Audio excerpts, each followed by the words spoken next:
এই 8 বছরের ভিতরে যদি কোনো একটা ছেলে জান্নাতে যায় আমাকে না নিয়ে যাবে না। খেয়ে না খেয়ে ওদের পিছনে সর্বদাই লেগে থাকি কেন? আমার গুনাহগার, আমার দোয়া কবুল নাও হতে পারে। এই কচি মুখে যদি দোয়া করে, আল্লাহ ওস্তাদকে দিনের জন্য কবুল করে নাও, তার গুনাহ মাফ করে দাও, হতে পারে ওদের জন্য আমি কাল কিয়ামতের ময়দানে পার পেয়ে যাব। একজনে বলে, এত পাগলের মতন খাটেন কেন? আপনি ব্যবসা করতে পারেন, বয়ান করেন, বিভিন্ন জায়গায় যান, এই বয়ানের টাকা দিয়ে মাদ্রাসা চালান। আমি বলি, তুমি দুনিয়া বুঝেছো বিদায় দুনিয়ার 10 কাটা জায়গা রেখেছো, আরো 10 কাটা জায়গা করার জন্য চিন্তা করতেছি। কিন্তু আমি দুনিয়া বুঝি, কিন্তু দুনিয়া করি না কেন? আমার কাল কিয়ামতের ময়দানে নাজাত পেতে হবে, এই জন্য সদা সর্বদা ওদের পিছনেই আমি লেগে আছি। আমি নরসিংদী ভালো মাদ্রাসায় ভালো বেতনে চাকরি করেছি। তখন অত্র অঞ্চলের ভিতরে মাদ্রাসা ছিল না। খুব দুঃখ লাগছে 2020 সালে বিবাহ করার পরে অত্র অঞ্চলে একটা মাদ্রাসা নাই, কোরআন শিক্ষা করতে পারে না। এখান থেকে অনুপ্রেরণা নিয়ে মাদ্রাসা করেছে। শুরু লগ্ন থেকে আমার দাদা খুব দেখছে, সবসময় জিজ্ঞাসা করে, নাতি কয়জন ছাত্র, কিভাবে লেখাপড়া, কিভাবে চলো, সবসময় খোঁজ দিচ্ছে। আমি তার কাছে আল্লাহর কাছে দোয়া করি, আল্লাহ তার হায়াতে বারকা দান করুক। আমার এই দাদা বিবি কয়দিন আগে ইন্তেকাল করেছেন, আল্লাহ তাকে জান্নাতের মেহমান হিসেবে আল্লাহ কবুল করে নেন। আমার শ্বশুর দুনিয়ায় নাই, তার 3টা আশা ছিল, এ মালিক আমার মেয়েটা যেন আলেম হয়, আমার যেন ছেলেটা, আমার যেন জামাই আলেম হয়, আমার জাগার ভিতরে যেন মাদ্রাসা হয়। আল্লাহ ওই চরমনের মুজাহিদের দোয়া কবুল করেছে 13টাই। আমার বাবার আশা ছিল, আমার বাবা আজকের দুনিয়ায় নাই, আমার শ্বশুরও দুনিয়ায় নাই। আমার বাবার আশা ছিল 7টা সন্তানের ভিতরে যেন একটা সন্তান উল্লেখযোগ্য আলেম হয়। আমার মা খুঁটি ধরে দোয়া করতো আর বলতো, বাবা চরমনাই দিয়েছি, যাও আল্লাহ তোমাকে উল্লেখযোগ্য আলেম বানাবে। আমি কখনো মুরাব্বিদের সাথে বেয়াদবি করি না, কারোর সাথে বেয়াদবি করি না। অত্র অঞ্চলে আমি 3 বছর চলাফেরা করি, কেউ বলতে পারবে না যে সে আমার সাথে কঠোর কথা বলছে, এ কথা কেউ বলতে পারবে না। মেটা দো আপনি হস্তি কো আগার কুছ মর্তবা চাহো কে দানা খা কে মে মিলকর গুলে গুলজার হতা হ্যায়। যদি একটা সরিষার দানা যদি বলে আমি সবুজ একটা ঘাস হব, মাটির সাথে বিলীন হব না, বন্ধু জীবন ওই সরিষার দানা থেকে গাছ হওয়া আশা করা যায় না। একটা মানুষ না বুঝে আলেমদের বিদ্বেষ করবে, আলেমকে গালি দেবে, কিন্তু তাই বলে আলেম যদি প্রতি উত্তর দেয় ওই আলেম খাঁটি আলেম না। আলেমকে গালি দিবে, আলেম বলবে তোমাকে আমি মাফ করে দিলাম, এটাই হবে নবীওয়ালা সিফাত। আর যদি আলেম তার উপর চড়াও হয়, তাহলে মনে করবেন সে আলেম না, সে দুনিয়া লুবি জাহেলে মুরাক্কাব। রব্বুল আলামিন জমিনের ভিতরে কাগজের কোরআন নাজিল করেন নাই রে বন্ধু। আল্লাহ পাক রব্বুল আলামিন জিব্রাইলের মাধ্যমে আল্লাহর নবী মুহাম্মদুর রাসূলুল্লাহ সাল্লাল্লাহু আলাইহি ওয়াসাল্লামের উপরে নাজিল করেছেন সিনা টু সিনা। আল্লাহ জিব্রাইলকে পিয়ন বানাইয়া আমার নবীর সিনার ভিতরে চাপ দিয়া তারপরে তাকে শিখাইছেন।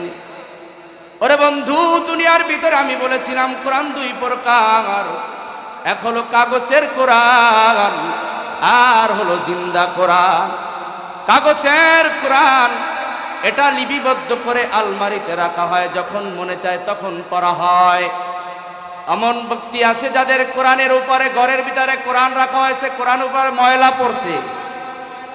আর জিন্দা কোরআন হাঁটতে গেলে পড়ে, বসতে গেলে পড়ে, ঘুমাইতে গেলে পড়ে, যখন মনে চায় তখন তেলাওয়াত করে। জিন্দা কোরআন চলাফেরা করে, এক জায়গা থেকে অপর জায়গায় যায়। জিন্দা কোরআন নিজে শিখেছে, অপরকেও শিক্ষা দেয়। জমিনের ভিতরে কোরআন কয় প্রকার? আল্লাহর নবী সাল্লাল্লাহু আলাইহি ওয়াসাল্লাম বলেন, জমিনের ভিতরে তেমন মানুষ 2 প্রকার, একটা হলো মুর্দা দিলওয়ালা মানুষ আর একটা জিন্দা দিলওয়ালা মানুষ। মুর্দা দিলওয়ালা মানুষ নামাজ পড়ে, ইবাদতের ভিতরে মজা পায় না, রোজা রাখে, রোজার ভিতরে মজা পায় না, হজ করে, হজের ভিতরে মজা পায় না, যাকাত দেয়, যাকাতের ভিতরে মজা পায় না। কারণ কি? কারণ কি? বলে মুর্দা দিলে এই মুর্দা দিলওয়ালা মানুষ এই জন্য নামাজের ভিতরে মজা পায় না, ইবাদতে মজা পায় না। আর যদি জিন্দা কোরআন, জিন্দা দিলওয়ালা মানুষ যদি হইতো, তাহলে নামাজ পড়তে গেলে চোখ দিয়া পানি পড়তো। জিন্দা দিলওয়ালা মানুষ কাউকে গালি দেয় না, জিন্দা দিলওয়ালা মানুষ কারো অন্তরে কষ্ট দেয় না, জিন্দা দিলওয়ালা মানুষ চুরি করতে পারে না, জিন্দা দিলওয়ালা মানুষ কারো সমালোচনা করতে পারে না, কাউকে গালি দিতে পারে না, কাউকে ধ্বংস করতে পারে না, কারো মাল অন্যায়ভাবে লুণ্ঠন করতে পারে না, কাউকে মিথ্যা মামলায় দিয়া ঝুলাইয়া রাখতে পারে না। কারণ জিন্দা দিলওয়ালা মানুষ সর্বদা চিন্তা করে আমার মালিক আমাকে সব সময় দেখি। জমিনের ভিতরে কয় দিলওয়ালা মানুষ? কয় দিল? মুর্দা দিলওয়ালা আর জিন্দা দিলওয়ালা। জিন্দা দিলওয়ালার দাম বেশি। আল্লাহ পাক রব্বুল আলামিন বলেন, আমরা অনেকে বলি না নামাজ পড়ে আবার চুরিও তো করে, নামাজ পড়ে আবার কি পরে আইল ঠেলে, নামাজ পড়ে গালি দেয়, নামাজ পড়ে ঘুষ খায়, নামাজ পড়ে সুদ খায়। ওরে বন্ধু, তোমার দিলটা পয়সা গেছে, ওই মরা দিলের ভিতরে নূর আসে নাই। আর নূর আসবে কেমনে? তোমার তো এখন এলিমই তুমি জানো না। অথচ আল কুরআনু নূরুন, কোরআন হলো আলো, আর যার সিনার ভিতরে কোরআন ঢুকবে ওই সিনাটাও আলো। সুবহানাল্লাহ। জিন্দা দিল বানাইবেন। আমি মাঝে মাঝে প্রায় মাহফিলই বলি যে আপনারা 70 বছর সেজদা দিছেন, আপনাদের 70 বছর সেজদার যেই দাম, তার সে একটা নুরানি মাদ্রাসার ছেলের সেজদার দাম বেশি। সুবহানাল্লাহ। কারণ আমি যদি জিজ্ঞাসা করি এই ময়দানের ভিতরে লজ্জা দিব না, যদি বলি বলেন তো আত্তাহিয়াতু কি জিনিস, বলে আমি জানি না, আমার বাপেও জানে না, শিখিই নাই। আত্তাহিয়াতু সূরা ফাতিহা বোম মারবেন কিন্তু কইতে পারতাম না, সূরা ফাতিহা জানি না। নামাজ পড়েন কেমনে? কয় ওই তো ইমামের পিছনে ইক্তেদা করি। অথচ আপনাদের সামনে 10 বছরের একটা বাচ্চা জানাজার নামাজ প্র্যাকটিক্যালে দেখায়া গেল। কিভাবে প্র্যাকটিক্যাল? আপনার যদি বুড়া মানুষ মারা যায় তার জানাজার কেমন করে পড়াইবে, এবং যদি বাচ্চা মেয়ে মারা যায় তার জানাজার কেমন করে পড়াইবে, বাচ্চা ছেলে মারা গেলে তার জানাজার কেমন করে পড়াইতে হয়। আপনাদের সামনে একটা 10 বছরের বাচ্চা প্র্যাকটিক্যালে দেখায়া গেল। ওরে দুনিয়ার মুসলমান, এখন কি ঘুম ভাঙ্গে নাই? ঘুম ভাঙ্গার সময় কি হয় নাই? কয়দিন আর হায়াত বাকি? 70 বছর সেজদা দিলাম, সূরা ফাতিহা জানি না। আমি এক জায়গা বলেছি, বলেন তো অজুর ফরজ কয়টি? কয় 60টি। শুনছেন? অজুর ফরজ 60টি, সেজদা দিছে 80 বছর। ও বাবা, তোমার 80 বছরের সেজদা 0 0 0। একটা মাদ্রাসার 10 বছরের ছাত্রের কাছে তুমি 0। অথচ তোমার উচিত ওই মাদ্রাসার ছাত্রকে সব সময় মাথায় রাখা। অনেকে মনে করে মাদ্রাসায় মনে হয় বাংলা শিখায় না, ইংরেজি শিখায় না, শুধু মনে হয় আরবি শিখায়। না না, জামানা পাল্টা গেছে, জামানা পাল্টা গেছে। মাদ্রাসার ভিতরে বাংলা, ইংরেজি, সমাজ বিজ্ঞান সব ঢুকে গেছে। সাথে আপনার সন্তান কোরআন পায় বোনাস, ইসলাম শিক্ষা পায় বোনাস। আমাল সে বনতি হ্যায় জন্নত বি জাহান্নাম, এ খাকে ফিতরত রে মে হায় রিহায় না নুরি, এ খাকে ফিতরত রে মে হায় রিহায় না নুরি। এখন আনন্দে কান্না আসতেছে। আমি মনে করি আমার কষ্ট সফল। এই প্রতিষ্ঠান 2 জন ছাত্র দিয়ে শুরু করেছি। আজকের 3 বছরে ছাত্র সংখ্যা 70। ঝড় তুফান যতই আসুক আমি কখনো মুখ ফুটে কোনো কথা বলি নাই, কারণ এই এলাকার সন্তানগুলাই পড়তেছে। আমি শুধু একটাই চিন্তা করি, মালিক এই সন্তান, আমি আজকের 8 বছর শিক্ষকতা করি, এই 8 বছরের ভিতরে যদি কোনো একটা ছেলে জান্নাতে যায় আমাকে না নিয়ে যাবে না। খেয়ে না খেয়ে ওদের পিছনে সর্বদাই লেগে থাকি কেন? আমার গুনাহগার, আমার দোয়া কবুল নাও হতে পারে। এই কচি মুখে যদি দোয়া করে, আল্লাহ ওস্তাদকে দিনের জন্য কবুল করে নাও, তার গুনাহ মাফ করে দাও। হতে পারে ওদের জন্য আমি কাল কিয়ামতের ময়দানে পার পেয়ে যাব। একজনে বলে, এত পাগলের মতন খাটেন কেন? আপনি ব্যবসা করতে পারেন, বয়ান করেন, বিভিন্ন জায়গায় যান, এই বয়ানের টাকা দিয়ে মাদ্রাসা চালান। আমি বলি, তুমি দুনিয়া বুঝেছো বিদায় দুনিয়ার 10 কাটা জায়গা রেখেছো, আর 10 কাটা জায়গা করার জন্য চিন্তা করতেছ। কিন্তু আমি দুনিয়া বুঝি, কিন্তু দুনিয়া করি না কেন? আমার কাল কিয়ামতের ময়দানে নাজাত পেতে হবে, এই জন্য সদা সর্বদা ওদের পিছনেই আমি লেগে আছি। আমি নরসিংদী ভালো মাদ্রাসায় ভালো বেতনে চাকরি করেছি। তখন অত্র অঞ্চলের ভিতরে মাদ্রাসা ছিল না। খুব দুঃখ লাগছে 2020 সালে বিবাহ করার পরে অত্র অঞ্চলে একটা মাদ্রাসা নাই, কোরআন শিক্ষা করতে পারে না। এখান থেকে অনুপ্রেরণা নিয়ে মাদ্রাসা করেছে। শুরু লগ্নে থেকে আমার দাদা খুব দেখছে, সবসময় জিজ্ঞাসা করে, নাতি কয়জন ছাত্র, কিভাবে লেখাপড়া, কিভাবে চলো, সবসময় খোঁজ দিছে। আমি তার কাছে আল্লাহর কাছে দোয়া করি, আল্লাহ তার হায়াতে বারকা দান করুক। আমার এই দাদা বিবি কয়দিন আগে ইন্তেকাল করেছেন, আল্লাহ তাকে জান্নাতের মেহমান হিসেবে আল্লাহ কবুল করে নেন। আমার শ্বশুর দুনিয়ায় নাই, তার 3টা আশা ছিল, এ মালিক আমার মেয়েটা যেন আলেম হয়, আমার যেন ছেলেটা, আমার যেন জামাই আলেম হয়, আমার জাগার ভিতরে যেন মাদ্রাসা হয়। আল্লাহ ওই চরমনের মুজাহিদের দোয়া কবুল করেছে 13টাই। আমার বাবার আশা ছিল, আমার বাবা আজকের দুনিয়ায় নাই, আমার শ্বশুরের দুনিয়ায় নাই। আমার বাবার আশা ছিল 7টা সন্তানের ভিতরে যেন একটা সন্তান উল্লেখযোগ্য আলেম হয়। আমার মা খুঁটি ধরে দোয়া করতো আর বলতো, বাবা চরমনাই দিয়েছি, যাও আল্লাহ তোমাকে উল্লেখযোগ্য আলেম বানাবে। আমি কখনো মুরাব্বিদের সাথে বেয়াদবি করি না, কারোর সাথে বেয়াদবি করি না। অত্র অঞ্চলে আমি 3 বছর চলাফেরা করি, কেউ বলতে পারবে না যে সে আমার সাথে কঠোর কথা বলছে, এ কথা কেউ বলতে পারবে না। मिटा दो अपनी हस्ती को अगर कुछ मर्तबा चाहो कि दाना खा के में मिलकर गुले गुलजार होता है। যদি একটা সরিষার দানা যদি বলে আমি সবুজ একটা ঘাস হব, মাটির সাথে বিলীন হব না, বন্ধু জীবনও ওই সরিষার দানা থেকে গাছ হওয়া আশা করা যায় না। একটা মানুষ না বুঝে আলেমদের বিদ্বেষ করবে, আলেমকে গালি দেবে, কিন্তু তাই বলে আলেম যদি প্রতি উত্তর দেয় ওই আলেম খাঁটি আলেম না। আলেমকে গালি দিবে, আলেম বলবে তোমাকে আমি মাফ করে দিলাম, এটাই হবে নবীওয়ালা সিফাত। আর যদি আলেম তার উপর চড়াও হয় তাহলে মনে করবেন সে আলেম না, সে দুনিয়া লুবি জাহেলে মুরাক্কাব। আমি সব সময় বলে থাকি, আমার পিছনে যে সমালোচনা করুক না কেন, আমি তো শুধু এই অঞ্চলেই শুধু খেদমত করি, দিনের এটা নয়, আপনাদের দোয়ায় বিভিন্ন জায়গায় মাহফিলের খেদমত তো করি। শত্রু আছে, বন্ধু আছে। আমি বলে যে আমার পিছনে শত্রুতা করেছে তাকে আমি অগ্রিম ক্ষমা করে দিলাম, নবীওয়ালা সিফাত। কারণ আমার মায়ার নবী বলেছেন ক্ষমা করে দিলাম, আমিও তার উম্মত হিসাবে ক্ষমা করে দিলাম। আমিও যদি কারোর সাথে বেয়াদবি করি আমিও ক্ষমা চাই। কারণ কবি বলেন, বেটা দো আপনি হস্তি কো আগার কুছ মর্তবা চাহো কে দানা খা কে মে মিলকর গুলে গুলজার হতা হয়। সরিষার দানা মাটির সাথে মেশার পর, নিজের অস্তিত্ব বিলীন করে দেওয়ার পর তার থেকে একটা সবুজ ঘাস হয়। সবুজ গাছটা কয়েকদিন পরে একটা সবুজ অঙ্কুর বের হয়, ওই সবুজ ছড়া থেকে আস্তে আস্তে ওই সরিষার দানা হয়, তার থেকে সরিষা বের হয়। ও আলেম, ও শিক্ষিত, তোমারও এমনই সিফাত গ্রহণ করতে হবে।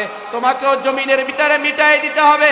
না বুঝে কেউ গালি দিবে, না বুঝে দুশ্মনী করবে, তার সাথে দুশ্মনী করা যাবে না, তার সাথে বন্ধুত্ব করতে হবে, তাকে ভালো ব্যবহার করতে হবে, তাকে ভালো ব্যবহার দিয়া তাকে বন্ধু বানায় নিতে হবে। তাহলেই তুমি খাঁটি আলেম। এই খাঁটি আলেমের দাম কেমন? নিজের প্রশংসা নিজে করা লাগবে না, তোমার প্রশংসা আসমানে চালু হয়ে যাবে। আল্লাহ বলবেন, এ ফেরেশতা, আমি ওই আলেমকে ভালোবাসি, ওই বান্দাকে ভালোবাসি, অমুক গ্রাম অমুক জায়গায় অমুক তার বাবার নাম, আমিও তাকে ভালোবাসি। ও ফেরেশতা তোমরাও ভালোবাসো। ফেরেশতা তোমরা জমিনের ভিতরে গিয়া এলান করে দাও। তখন ফেরেশতা জমিনের ভিতরে এসে এলান করে দেয় গায়বী ভাবে, এ আল্লাহর বান্দারা, এ আল্লাহর মাখলুক, আল্লাহ ঘোষণা দিয়েছে অমুক গ্রামের অমুকের সন্তান অমুক আলেম অমুক আল্লাহর বান্দাকে আল্লাহ ভালোবাসে। আমরা ফেরেশতারা ভালোবাসি। এ মানবকুল, এ সৃষ্টি জগৎ সবাই তোরা তাকে ভালোবাস, তার ভালোবাসা বৃদ্ধি পেতেই থাকবে, নিজের ক্যানভাসার করা লাগবে না, দিন দিন দিন দিন তার জনপ্রিয়তা বেড়ে যাবে। এই জন্য কবি বলেন, बेटा दो अपनी हस्ती को अगर कुछ मर्तबा चाहो कि दाना खा के में मिलकर गुले गुलजार होता है। আমি প্রথম বয়ানের শুরুতেই বলেছিলাম জমিনের ভিতরে কোরআন দুই প্রকার, এক প্রকার হলো জিন্দা কোরআন, আর এক প্রকার হলো কাগজের কোরআন। কাগজের কোরআন মানুষের ঘরের ভিতরে রেখে দেয়, রমজান মাসে বের করা হয়, কাগজের কোরআনের উপরে ময়লা পড়ে জমা হয়। অনেককে জিজ্ঞাসা করা হয় কাগজের কোরআন পড়তে পারো, বলে না না। আর জিন্দা কোরআন হাঁটতে বসে কোরআন পড়ে, বসতে গেলে কোরআন পড়ে, নামাজের ভিতরে কোরআন পড়ে, মনে চাইলি কোরআন পড়তে পারে। এবার একটা ঘটনা শোনা যায়, ভারতের ভিতরে ওই ইংরেজদের একজন লোক, তারা এসে কাগজের কোরআন কিনে কিনে কিনে কিনে পুরায়া পুরায়া ফলাইতেছে। কয় কি লেগে পোড়াও? বলে কাগজের কোরআন পুরাইয়া ফলাইলে এক সময় জমিনের ভিতরে কোরআন থাকবে না, আর যদি কোরআন না থাকে তাহলে একদিন কোরআন বিলীন হয়ে যাবে। কিন্তু যেই ব্যক্তির কাছে বলতেছে সেই ব্যক্তি ছিল মুসলমান বন্ধু। মুসলমান বন্ধু ডাক দিয়ে বলে, ও খ্রিস্টান ভাই, কাগজের কোরআন তুমি জ্বালাইয়া আল্লাহর জমিন থেকে কোরআন বিদায় করবা না? না, এটা সম্ভব না, সম্ভব না, সম্ভব না। কারণ আমার জানা মতে এমন কোরআন দিল্লি শাহী জামের মসজিদের পাশে হেফজুল মাদ্রাসার ভিতরে আছে, যেই কোরআন খায়, যেই কোরআন ঘুমায়, যেই কোরআন কথা বলে, যেই কোরআন মানুষের সাথে মুসাফা করে, যেই কোরআন বুকের সাথে আলিঙ্গন করে, যেই কোরআন মানুষের সাথে মুসাফা করে, বাজারে যায়, মসজিদের ভিতরে যায়, কয় কি অসুবিধা এই কোরআন? হ্যাঁ হ্যাঁ হ্যাঁ। আর তুমি কাগজের কোরআন পড়তেছো, যে কাগজের কোরআন কথা বলতে পারে না, চলতে পারে না, ঘুমাইতে পারে না, হাঁটতে পারে না, খাইতে পারে না, এই কাগজের কোরআন পুরিয়া ও বন্ধু তুমি এই দুনিয়া থেকে কোরআন মুছে ফেলবা না? না, চলো জিন্দা কোরআন দেখায়া দেই। ওই লোকটার দিলের ভিতরে অটোমেটিক পরিবর্তন আসা শুরু হয়ে গেছে। আল্লাহর বান্দা ওই খ্রিস্টান বন্ধুর হাতে ধরে তারপরে দিল্লি শাহী জামে মসজিদের পাশে হেফজুখানা মাদ্রাসায় নিয়ে যায়। একটা 8 বছরের হাফেজ কোরআনকে ডাক দেওয়া হয়, ও বাবা আসো একটু জিন্দা কোরআনের মুজিজা দেখায়া দাও। সুবহানাল্লাহ, চিল্লা বলেন সুবহানাল্লাহ। জিন্দা কোরআনের মুজিজা দেখায়া দেন হাফেজ কোরআন। আউযু বিল্লাহি মিনাশ শাইতানির রাজীম। বিসমিল্লাহির রহমানির রহিম। আলহামদুলিল্লাহি রাব্বিল আলামিন বলে কোরআনুল কারীম তেলাওয়াত করতেছে, আর খ্রিস্টানের চোখ দিয়া বে বে বে বে পানি পড়তেছে। এক সময় মিনাল জিন্নাতি ওয়ান নাস কোরআন শেষ। তখন খ্রিস্টান ব্যক্তি বলতেছে, ভাই আরো কিছু মধুর বাণী শোনাও। বলে এক এক করতে করতে 12 ঘন্টা লাগাইয়া পবিত্র কোরআনুল কারীমের 30 পারা শোনায়া দিলাম, খতম তো হয়ে গেল। তুমি কি টের পাও নাই? বলে না না, এমন কোরআন তো আমি শুনি নাই। গুল্লি বাড়ি কাগজের কোরআন পুরিয়া কেউ জমিন থেকে কাগজের কোরআন পুরিয়া কোরআন বিলুপ্ত করতে পারবে না। জিন্দা কোরআন যতক্ষণ পর্যন্ত বেঁচে থাকবে ততক্ষণ পর্যন্ত লিখতে থাকবে। আপনি নামাজের ভিতরে পড়তেছেন, জের ভুল গেছে, পিছনে হাফেজে কোরআন বলতেছে, লোকমা দিয়া বয়লা দিতেছে, আপনার জেরে ভুল হইতেছে, আবার জবরে ভুল হইতেছে, লোকমা দিয়া জানায়া দিতেছে। হাফেজে কোরআন যতক্ষণ পর্যন্ত জমিনের ভিতরে থাকবে, কোন বাবা, কোন দাদা, কোন নাস্তিক, কোন বামপন্থী কেউ ইসলামের এই মূল ইসলাম ধর্মের কোরআনকে কেউ বিলুপ্ত করতে পারবে? কারণ কি জানেন? আল্লাহ পাক রব্বুল আলামিন ঘোষণা দিয়া দিয়েছেন, 104 খানা কিতাব আমি জমিনের ভিতরে নাজিল করলাম, 103 খানার ভিতরে রদ বদল হয়ে গেছে। এবার কোরআনের ভাষায় যদি আমি একটু তাফসীরের ভিতরে যাই, কোরআনের ভাষায় যদি কোরআনকে জিজ্ঞাসা করা হয়, ও কোরআন তোমার নাম কি? কোরআন বলে দিবে, বাল হুয়া কুরআনুম মাজিদ, আমার নাম কোরআন। কোরআন বলতেছে, কে বলতেছে? কোরআন বলতেছে, বাল হুয়া কুরআনুম মাজিদ, আমার নাম কোরআনে মাজিদ। এ কোরআন, আমরা যদি কোরআনকে প্রশ্ন করি, কোরআন বলো তুমি ছিলে কোথায়? বলবে বাল হুয়া কুরআনুম মাজিদ ফি লাউহিম মাহফুজ। আমি ছিলাম লৌহে মাহফুজে, তুমি লৌহে মাহফুজে ছিলা। তুমি কখন কার মাধ্যমে নাজিল হয়েছো? বলবে আমি আল্লাহর পক্ষ থেকে রুহুল আমিন জিব্রাইলের মাধ্যমে আমি জমিনের ভিতরে এসেছি মুহাম্মাদুর রাসূলুল্লাহ সাল্লাল্লাহু আলাইহি ওয়াসাল্লামের উপর। সবাই বলেন সাল্লাল্লাহু আলাইহি ওয়াসাল্লামের উপরে। এবার বলা হয়, ও কুরআন তুমি কোন মাসে জমিনের ভিতরে এসেছো? কোরআনের ভাষায় বলে দিবে শাহরু রমাদান আল্লাযী উনজিলা ফীহিল কুরআন। আমি কোরআন রমজান মাসে নাজিল হয়েছি। এবার কোরআনকে যদি জিজ্ঞাসা করা হয়, ও কোরআন তুমি রমজান মাসের কোন রজনীতে নাজিল হয়েছো? কোরআনুল কারীম নিজেই উত্তর দিবে ইন্না আনজালনাহু ফী লাইলাতিল কদর। আমি কোরআনুল কারীম লাইলাতুল কদরে নাজিল হয়েছি। এ কোরআন জমিনের ভিতরে তো এসেছে, বলো এই জমিনের ভিতরে আসমানি 103 খানা কিতাবের রদ বদল হয়ে গেছে, তোমার কি ভয় লাগে না? তোমাকে কি পরিবর্তন করবে না? তোমাকে কি পরিবর্তন করবে না? কোরআনের ভাষায় বলে দেয় ইন্না নাহনু নাযালনা যিকরা ওয়া ইন্না লাহু লাহাফিজুন। আল্লাহু আকবার। এই কালামে জিন্দা কোরআনে হাকিম হিকমতে উলায়া জালাস্তু কাদিম জামিউল ইলমে ফিল কুরআনে হাকিম হিকমতে উলায়া জালাস্তু কাদিম বাখা কুরআন কালামুল্লাহ বসনো কদিমস্তি নঈনো। আল্লাহু আকবার। কোরআনের ভাষায় জানায় দেয় আমাকে পরিবর্তন করতে পারবে না। একটা নক্তা নয়, একটা জবর নয়, একটা জের নয়, কারো বাবার সাহস নাই আমার ভিতর থেকে একটা নক্তা পরিবর্তন করবে, একটা জের পরিবর্তন করবে, একটা জজম পরিবর্তন করবে না, না। কারণ এই জমিনের ভিতরে জিন্দা কোরআন বেঁচে আছে। জিন্দা কোরআন যতক্ষণ পর্যন্ত জমিনের ভিতরে বেঁচে থাকবে ততক্ষণ পর্যন্ত কেউ কোরআনের উপর হাত দিতে পারবে। এবার জিন্দা কোরআন তৈরি হয় কোথায়? এবার আমি একটা প্রশ্ন করি, মসজিদ বড় না মাদ্রাসা বড়? হ্যাঁ, মসজিদের ভিতরে ইমাম সাহেব কোথায় থেকে আসলো? খতিব সাহেব কোথায় থেকে আসলো? আমি বক্তা কোথায় থেকে আসলাম? আমার মতো যুবক এলাকার ভিতরে অভাব নাই। এত সম্মান কিসের? বলে আমার কোনো সম্মান না, আমার এই লেবাসের কোনো সম্মান না, আমার ভিতরে আল্লাহর কোরআন আছে এই জন্য মানুষ সম্মান করে।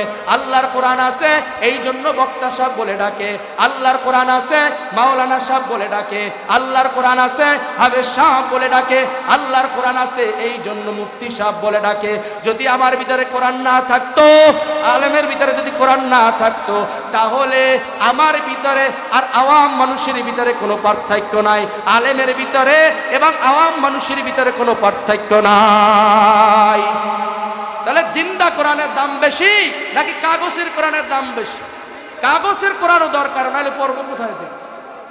এই জিন্দা কোরআন তৈরি হবে কোথায় থেকে? মাদ্রাসায় মাদ্রাসায় মাদ্রাসা। একটা ওয়াকিয়া শোনায়া যায়, সময় শেষ হয়ে গেছে। একটা ওয়াকিয়া শোনায়া যায়, এক আল্লাহর বান্দা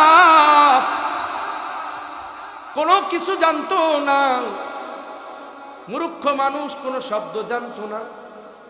একদিন এক আলেমের বয়ান শুনে বলতেছে, ওই আলেম বয়ান করতেছে কোরআনকে মহব্বত করবা জান্নাতের মেহমান হয়ে যাইবা। সুবহানাল্লাহ। কোরআনের খাদেম হইবা জান্নাতের মেহমান হয়ে যাইবা। ওই আল্লাহর বান্দা বয়ানটা শোনার পর উঠে চলে গেছে, লাইব্রেরি থেকে একটা কোরআন কিনেছে। কোরআন কিনিয়া বাসায় গিয়া প্রতিদিন সকাল বেলা চোখের পানি ফেলে আর হাত শাহাদাত আঙ্গুল দিয়া টানে আর বলে হাজা কালামু রাব্বি, এটা আমার আল্লাহর কালাম, এটা আমার আল্লাহর কালাম, হাজা কালামু রাব্বি। আল্লাহর বান্দা কয়েকদিন পর অসুস্থ হয়ে দুনিয়া থেকে বিদায় হয়ে যায়। এমন একটা জায়গায় রাস্তা যেখানে পাহাড়, মানুষের বসতি নেই। তখন যুগ শ্রেষ্ঠ এক আল্লাহর ওলি বাইজিদ বুস্তামি রহমাতুল্লাহি আলাইহি স্বপ্নে দেখে, ওরে বাইজিদ ঘরের ভিতরে ঘুমাও। আর আমার কোরআনের প্রেমিক আমার বন্ধু অমুক জায়গায় মৃত্যুবরণ করেছে, তার ঘরের ভিতরে খাবার নাই, তার একটা 8 বছরের মেয়ে আছে, তার স্ত্রীও খাবার ছাড়া ক্ষুধার্ত। ও বাইজিদ বোস্তামি তুমি ঘরের ভিতরে ঘুমাও। আর আমার আল্লাহর ওলি এর পরিবার না খেয়ে ঘুমে আছে, আমার আল্লাহর ওলি মারা গেছে, তাকে কাফন দিবে, সেই কাফনের কাফন পর্যন্ত নাই। যুগ শ্রেষ্ঠ আল্লাহর ওলি এবার ফজরের পর রওয়ানা, গিয়া দেখতেছে ঠিকই যেই জায়গার সন্ধান পেয়েছে স্বপ্নের ভিতরে, সেইখানে এক আল্লাহর বান্দা মারা গেছে। গোসল করাইলেন, জানাজার পড়াইলেন। গোসল এবং জানাজার পড়ানোর পর, যে গোসল করানোর পর জানাজার পড়াইয়া তাকে কবর রাখিয়া দাপন টাপন দিয়া মোনাজাত করে তারপরে আল্লাহর বান্দা তারপরে তার ঘরের ভিতরে বাইজিদ বোস্তামি রহমতুল্লাহ আলাইহি ডাক দিলেন, মা ঘরের ভিতরে কে আছো? 8 বছরের মেয়েটা বের হয়ে বলতেছে, আমি আছি। বলে তোমার কি ভাই নাই? বলে না। তোমার কি বোন নাই? বলে না। বলে স্বপ্নের সাথে তো মিলে গেল। ও মা বলো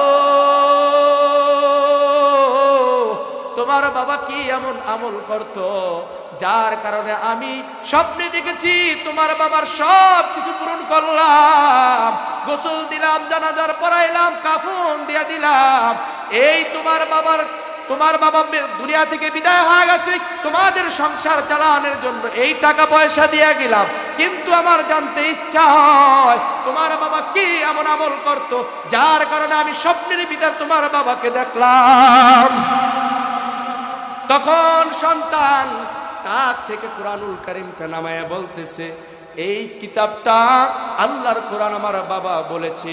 আল্লাহর কোরআন প্রতিদিন পড়তেন। বলে তোমার বাবা কি পড়তে জানতো? বলে না না, আমার বাবা একটা গণ্ড মূর্খ ছিল, একজন কৃষক মানুষ ছিল, আমার বাবা কোরআন পড়তে জানতো না। তাহলে তোমার বাবা এত মর্যাদাবান কেমন হয়েছে? বলে আমার বাবা প্রতিদিন সকালবেলা নামাজ পড়ার পর আমার বাবা কোরআনুল কারীম বের করে 2 চোখের পানি ছেড়ে দিয়া বলতো, হাজা কালামু রব্বি। মাগরিবের নামাজ পড়ার পর আমার বাবা কোরআন খুলিয়া পড়তো আর বলতো, হাজা কালামু রব্বি। কিন্তু কখনো কোরআন পড়তে পারে নাই। এখন বাইজিদ বোস্তামি দেখতেছে ওই যে কান্না করতো, কোরআন চোখের পানি কোরআনের উপরে পড়াইয়া তারপরে কোরআনের কালি ছেড়াইয়া বেড়াইয়া গেছে। তখন বাইজিদ বোস্তামি রহমতুল্লাহ আলাইহি বলে, এ দুনিয়ার মানুষ, কোরআন কাগজের হোক আর জিন্দা কোরআন হোক, তাকে যেই মোহাব্বত করবা সেই জান্নাতের মেহমান হয়ে যাইবা। সুবহানাল্লাহ। আমরা মাঝে মাঝে জিন্দা কোরআন দেখলে টিস্কেরি করি, ছেলেটা স্কুলে দিতি, ছেলেটা মাদ্রাসায় গেছে, খাইবে ডাকি, কি কয় না? একটু হিসাব করে দেখেন, আলেমের পরিবার যেভাবে চলে আর যেভাবে খাওয়ায়, আমরা তো নিত্য নতুন খাই আর আপনার এক খাবার সারাদিন খান। আমাকে দেখকে শিয়ালো কয়, আরে হুজুর যদি হইতাম এত মুরগির রান খাইতাম, এত প্রকারের ভর্তা খাইতাম। এক মাহফিলে গেছি 17 প্রকারের ভর্তা, যেটা আমার ঘরে অসম্ভব। হুজুর খাওয়াইতে পারি না, এই নেন মাফ করে দিন। কে খাওয়াইলো টাহা দিলে আবার কয় কি মাফ করিয়া দিয়ে। হুজুর আর খাইবে কি? না খাইয়ে কোনো হুজুর মরছে নাই। কোন হুজুরের বাপ মা কি বৃদ্ধাশ্রমে আসেনি? আছে। কাদের? টাইলস পরা, প্যান পরা। কারণ কি? তো স্কুল মে কলেজ মে পড়া কুছ नहीं नुकसान, इस्लाम की तमाम हुदूद जब करो फरमान, इस्लाम की तमाम हुदूद जब करो फरमान। তোমার সিনার ভিতরে যদি আল্লাহর কোরআন থাকতো, তুমি মা বাবার সামনে বেয়াদবি করতে পারতা না, মাকে বৃদ্ধাশ্রমে দিতে পারতা না, মায়ের সাথে উচ্চ উচ্চ স্বরে কথা বলতে পারতা না, মাকে গালি দিয়ে কর্কশ সুরে কথা বলতে পারতা না। মা যদি বলতো তোমার ভুল হয়েছে, তারপরে তুমি মাথা নত করে মেনে নিতা, কারণ তোমার ভিতরে যদি নবীর হাদিস জানা থাকতো, রিজার রব্বি ফি রিজাল ওয়ালিদি, মাতা পিতা যদি খুশি থাকে আল্লাহ খুশি, আর মাতা পিতা যদি বেজারে থাকে আল্লাহ বেজার। বৃদ্ধাশ্রমে দিয়েছো, আমি বলি ওই সন্তানটা ছোটবেলা থেকেই বাঁকা হয়েছে, এর ভুল মা বাবার। মা বাবা তাকে দ্বীনের শিক্ষা দেয় নাই, যার কারণে বড় হওয়ার পর, বড় লোক হওয়ার পর সন্তান বাবাকে বৃদ্ধাশ্রমে দিয়েছে। আমি কোনো কাউকে কারো সন্তানকে আলেম বানাইতে বলি না, কোনো সময় কথাটা বলি না। আপনার ছেলেকে হাফেজ বানান, মুহাদ্দিস বানান, মুফতি বানান, বক্তা বানান, আপনার ছেলেকে মুফাসসির বানান, বড় কারি বানান, না না, আমি বলি না। আমি বলি শুনেন, আপনার সন্তানকে কোরআন শিক্ষা দেন, যাতে করে নামাজটা ভালো করে পড়তে পারে, যাতে করে আপনার নামাজের নিয়ম কারণ জানে, যাতে করে সব আমলের ক্ষেত্রে সব মাসালাগুলা জানা হয়। যদি জানে, ওই সন্তানটা কখনো ভুল করবে না, তার ভিতরে নূর থাকবে, আল কুরআন নূরুন, ওই সিনাটাও ভালো থাকবে, আর ওই সিনাটা কখনো কি খারাপ কাজে যাবে না। আল্লাহ আমাদের সবাইকে কোরআন প্রেমিক, কোরআন ওয়ালাদের সাথে থাকার তৌফিক দান করুন, আমিন। ওয়া আখিরু দাওয়ানা আলহামদুলিল্লাহি রাব্বিল আলামিন।